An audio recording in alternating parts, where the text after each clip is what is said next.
Hi guys, today I want to bring you with me to give you some tips on how to avoid interruptions in your homeschool.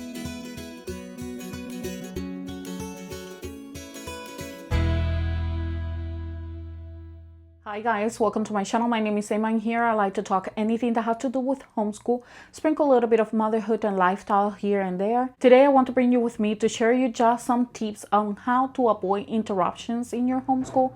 I've been just working with my schedule, working with my planners, looking how things will be working the best for us, just looking at the times and at the schedule that we have planned, that I planned for our homeschool, how I accommodate the subjects and all of the above. I would like to share those tips with you because I think it's very important. I think that at some point things are going to happen that are spontaneous, that you didn't plan for, and you have to be aware of that. You cannot just think that everything will be perfect, and just because you have things planned, nothing will happen that will just break those plans and just break the flow that you probably have created already within your homeschool. We are on the first week of our homeschool. We already finished our first week and everything was happening pretty good. Everything was working very well. And I have said that I control some of those interruptions by just doing some things that I would like to share with you. The first one is starting by planning everything. I planned how I wanted the subjects to happen, in which order, meaning the daily rhythm that we were going to try to be focusing on, trying to be working towards that rhythm, trying to work in the same pattern every day in order to create a flow, which is what I want to create. I want to create in my homeschool a flow. And for that matter, at some point, you're going to have to start planning those subjects, planning ahead of time, because I know that a lot of people like to do what is called reverse planning and what is called as well backward planning, or however you want to call it, if you want me to be honest. I like to plan ahead because it allows me to see how I can modify things and how I can change things in my favor, in the favor of our homeschool, in order for us not to have that many interruptions, as it will happen if we didn't plan everything and we just allow things to come and just get in between of what we have to do in here in our homeschool. So if you're looking for all of that, I suggest you to subscribe, click that notification bell so you don't miss every time I upload a video. As well, I would like to invite you to my Instagram page, and there is where I share everything that happens here in our homeschool. If you're looking for ideas, that's a good place to get them. I would like just to share this information with you because I think it's very important, and it will allow for you to have those times that you need for other things that will happen without being planned, or for other things that happens around our homeschool that obviously will require at some point our attention, and you have to be aware of that. Nothing will be perfect. There's going to be things that will happen that you will have to at some point will interrupt your homeschool, so you have to be working with those things. But some of the things that I have been working is by just planning ahead, having things in order and organized, creating a daily rhythm, and see if that daily rhythm is going to work with us. How I do that? Every time we start a subject and every time we finish a subject, I just make note of the time. I make sure that I am looking at those times. I really don't want to pass more than 20 to 30 minutes on a subject. And if I am getting a little bit after that, I really try to control that, because that's what is going to allow us to know exactly how much we take on each subject, and to know if we can allow something else to come in and see how we can work with it while we are homeschooling. Because as I said, there's some things that are going to happen that are unforeseen for us, that we didn't have a plan for, some things that present during the day that probably it was not on your schedule, it was not on your planner, and then you have to accommodate those things. It might be an emergency, it might be something that was really important and you've forgotten. Then you have to create that space in there. And it is good to plan ahead and looking at those times, playing with those times. These first weeks of homeschool is a good time for you to start playing around with the times, for you to start playing around with the schedule that you have already made and see if that is actually going to be working for your homeschool. So it is very important if you start paying attention on how much you guys take on each subject, as well paying attention at the beginning when you start making note of that time, and when you finish. Is it a subject that you can just accommodate and maybe make it 20 minutes or 30 minutes, no more than that? Or if it is a subject that your child is very interested in and you want to stretch that subject, is it something that is very important, like reading, math, spelling, that you need no interruptions for? So I like to look at those things. I've been making notes of our times and I would like to share that with you. So here in this little notebook, I have some of my notes here. I start with, obviously, at 9 a.m. Since we are not going outside, I haven't been working. Once I start working, obviously this time is going to change. But we are starting at 9 a.m. and we've been starting with Bible. And I noticed that Bible take us around 20 to 25 minutes. Sometimes if he's really interested and invested on knowing more and getting more information, I stretch it a little bit until 25 minutes. But I like to keep it in that time, 20 minutes the most I like to do for Bible. And it allows us to work with the Bible Made Easy, our Bible, as well our devotional cards, and as well with our prayers and promises for boys. I have shown you that book. If you haven't seen it, I will just leave a link somewhere around in here for you guys to be able to see. I have made note as well of our language art, and I noticed in here that it takes us 20 to 25 minutes as well. I try to stretch that lesson an entire week. I don't like to hurry up things with our language arts, no matter if it's reading, grammar, or writing. I like to take my time and do it at his own pace, because I know it's a lot of information that is being thrown at him, and I would like just to make sure that he's retaining the information, not just going through the information just to get done with the book. I really want him to know what we are doing. I really want him to know that information, so I am taking my time. We don't go more than 20 to 25 minutes because I would like to keep his attention. I include activities as well. We do all the activities that come with it, all about reading. That is something that he enjoys. So I make sure that in those 20 minutes, I try to include some type of activity. It doesn't matter if it's simple.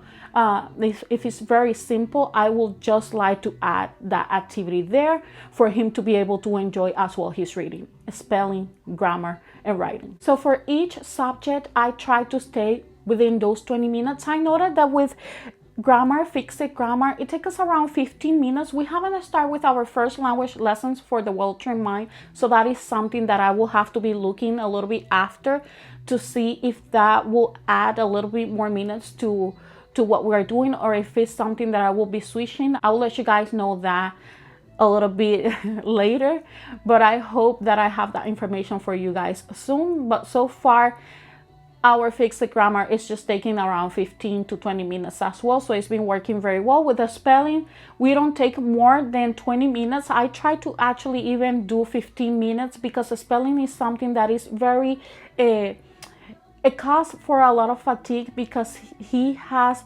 to be working very hard with his spelling. He's been trying to do the best. I'm actually very proud of him because he's been working very well with his spelling consistently, with consistency, and I think that's very important as well.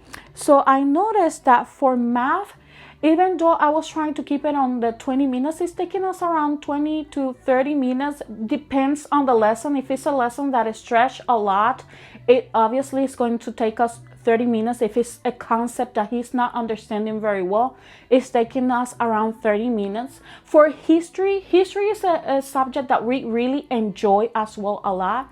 So usually it takes us 20 to 30 minutes. I noticed the other day we took 35 minutes because we add some videos, I add activities, we went through the books, he did his worksheets, and it's something that took us a little bit of time.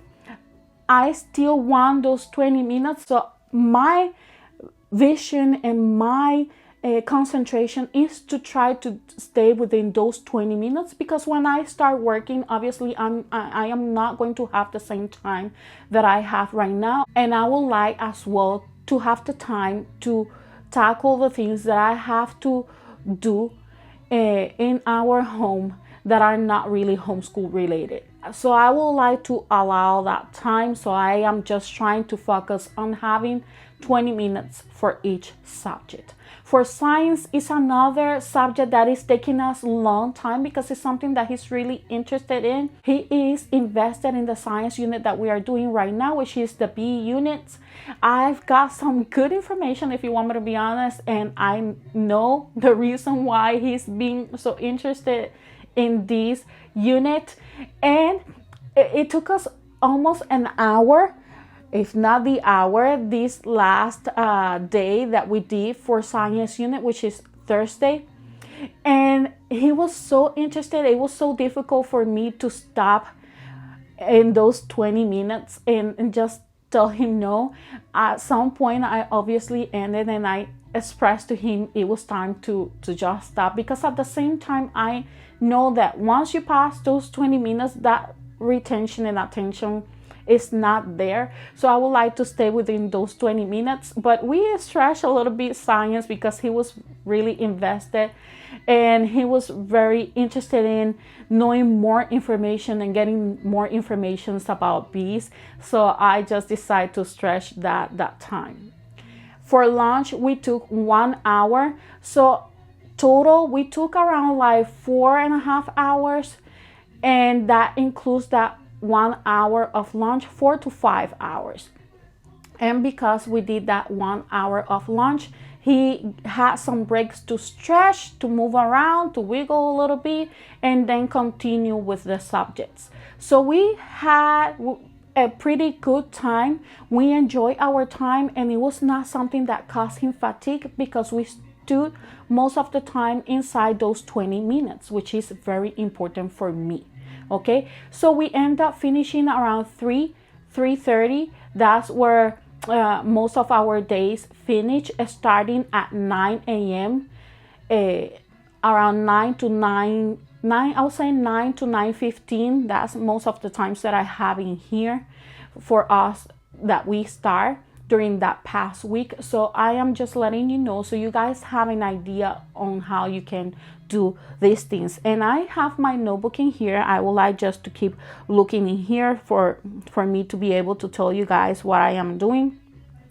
So I will say that you should be looking at your schedule and how you can accommodate things. That's very important. Make note of the times every time you start a subject and you finish a subject.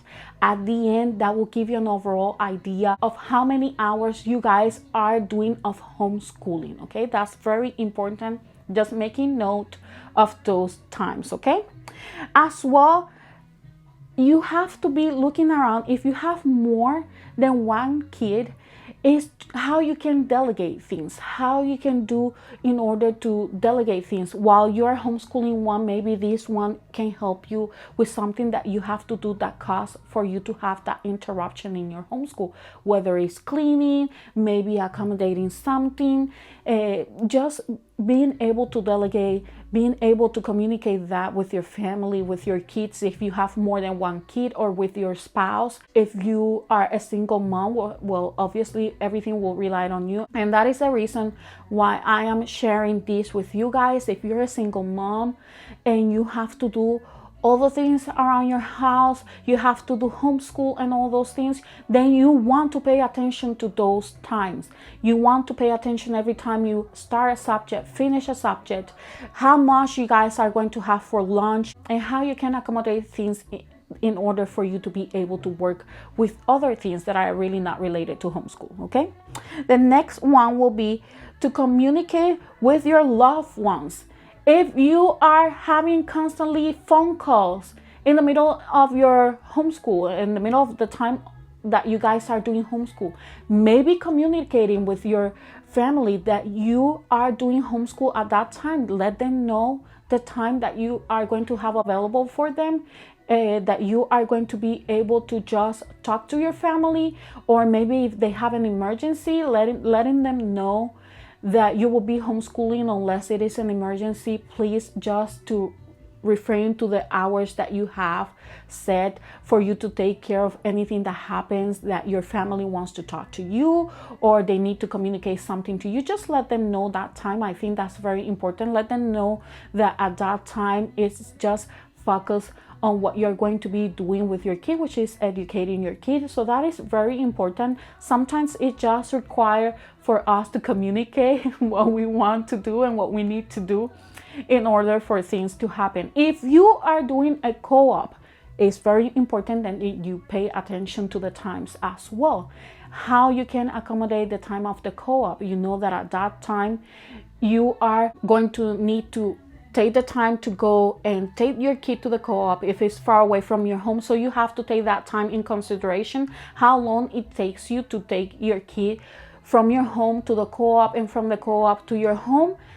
Make note of that time, and from that time you will know how many subjects you can accommodate in your day, during your day, for you to be able to work with your kid at home. So that is very important as well. The next thing that I would like to just let you know, obviously, is meal plan. If you meal plan ahead, that's very important. I think that's very helpful. Something that I noticed that was taking us a lot of time this past year, it was the fact that I didn't create a meal plan. I was constantly going outside and buying food for that day in a specific, and that takes us time, gas, and money. Because if you are giving that many trips, depends how far you are from the grocery store, you're spending gas, you're spending from your time, and you're spending money. Obviously, if you can do everything in one trip, you are avoiding wasting time, you are avoiding wasting gas, and you are avoiding wasting money.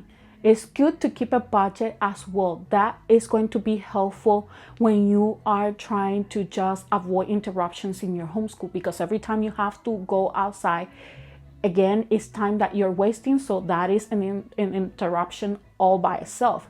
This year, I've been trying to focus in on that a little bit more. I didn't budget that much this past year, and I didn't do meal plans. So I am trying to tackle that this year. I am working on it. I am not saying I've been doing everything perfect. I still need to work with my budget, and I still need to work with a meal plan. But so far, I've been avoiding, I will say, like 50% of those interruptions by just having and just doing a meal plan and just knowing ahead of time and trying to do just one trip to the grocery store and try to buy everything. So make a list and make sure that you are avoiding those extra trips to the grocery store. Okay, make notes of your time when you are going to take your kid to the co-op, and when you're coming back from the co-op to your home. Make note of those times so you know the times that you're going to have available for homeschooling that day, how many subjects you can accommodate that day. That is very important. Okay, the next thing is leave time for things to happen. Nothing is perfect. Nothing will be. No matter how much you plan, there's always something that is going to happen that you didn't have a plan for, that is spontaneous, something that you couldn't known ahead of time, an emergency, an appointment that you forgotten, something that your family needed you to help with, and they are going to just, whether you give them a time or no, if it's an emergency for them, they're going to interrupt either way, correct? So you want to have a time available for that. That is why, again, it is very important that you make note of those times that you are going to be doing homeschool, okay? And how long it takes you for each subject. As well, I would like to let you know, don't attach yourself to any method of scheduling. I know there's reverse planning. I know there's backward planning. I know. I am just telling you because I've been through all of them pretty much. I know that you can plan ahead. I know as well that some people like to do loop scheduling. It's more like a name, really. If you want me to be honest, in here I do loop scheduling, I do planning ahead, I do a little bit of reverse planning, so to speak. I do a daily rhythm, and I don't do a daily rhythm. I just adjust things in the way that I think that will work for me, whether that is called reverse planning, back planning, planning ahead, or looping schedule.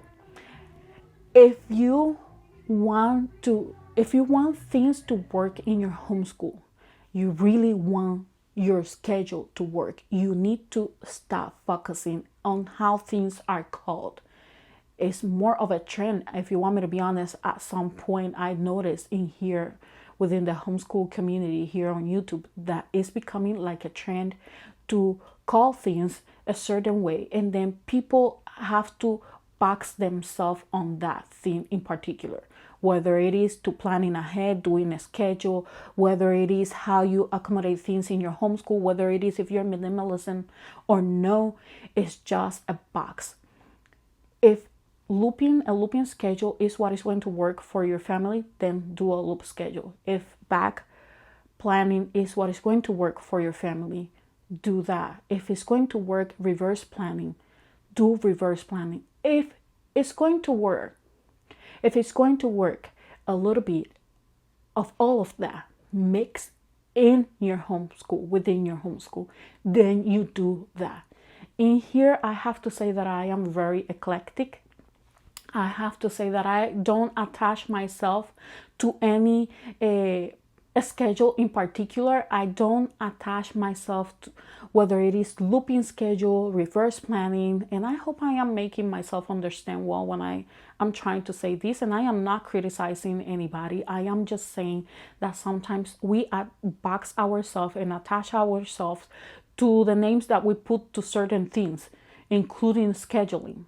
I will say that I do more of a plan ahead. I am more of planning ahead things because it gives me an idea of what I am going to encounter during the day.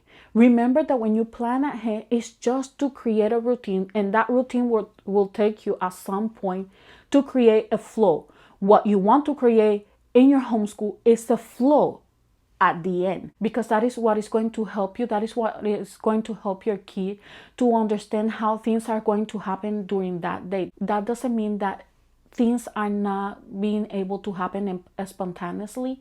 That just means that you're trying to create that schedule in order for you to know the times that you're going to have available as well, that are for things that are not really related to what is happening in your homeschool. Things that are happening in your home, things that you didn't have a schedule for, things that are unforeseen that you didn't have a plan for. So you have to just make sure that whatever it is that you're doing because it's something that will work for you guys in your family. It's something that is going to allow you guys to have that time that you need without interruptions to dedicate completely to what you need to be doing with your kids. Okay, so I hope this video is helpful. If it is, please don't forget to hit like, comment, and subscribe to my channel. I will see you then. Bye bye.